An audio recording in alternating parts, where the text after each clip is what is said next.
What is going on, guys? In this video, I'm going to be talking about the Samsung Odyssey G4. This is about a year after having it, and this is the MSI, which is my secondary monitor. I've done a review on both of those, comparing the two. If you want to see that video, they are on my channel. If you want to check those out, do be sure to like and subscribe as always, guys. In this particular video, again, we're going to be talking about the Samsung by itself. So the Samsung Odyssey is a 240 hertz monitor. I think it is now, at the time of recording, around the 200 to 300. I think it's 220 actually that I saw. And actually, the MSI one here that's only 120 hertz, I've actually seen at the same price. So it would be honestly silly to buy the MSI and not the Samsung, if you want me to be honest with you. That's just what I've seen on prices on Amazon. That might be different in other places. As you can see here, the Odyssey, which has the 240 hertz. And if you switch that, you can see the MSI that has a cap out of 120 hertz. I think actually its main cap out is actually 144 hertz if you use a DPI cable instead of a HDMI, which I have the HDMI on that one because, again, it's just a secondary monitor. It's not anything I'm going for the highest amount of hertz like my main one here. But that being said, after a year, guys, this monitor has just been insane. I've honestly had zero issues with it.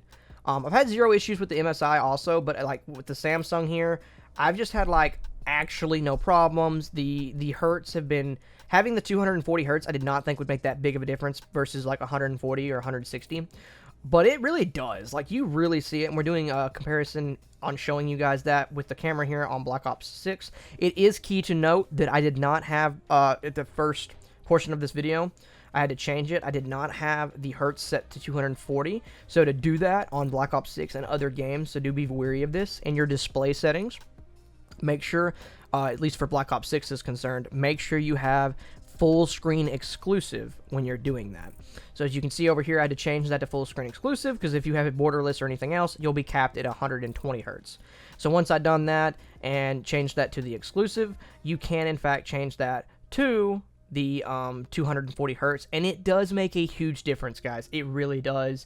You can kind of see that, and that's why I wanted to use the phone here to record, because you can really see how clear and how smooth that really is, and that's just gonna overall amp up your gaming and stuff like that, your gaming experience, so to speak.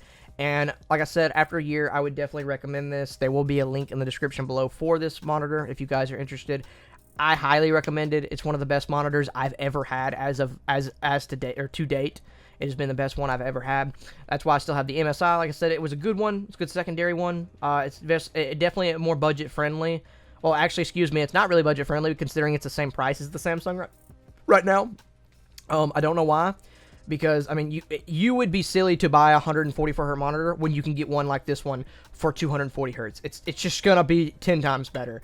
And Samsung's a good brand, right? I mean, Samsung's a good brand. And I've never, like I said, I've never had any issues out of their products. And this monitor is no different. I've not had any issues whatsoever of it. So that, guys, in a nutshell, is the Samsung Odyssey after a year. I have really enjoyed playing with it. I'll continue to enjoy playing with it. And I just, like I said, I've been astounded at how good it looks, especially with the games I run. One of the newest games I played, I guess you could say, that came out was Resident Evil 4 Remake.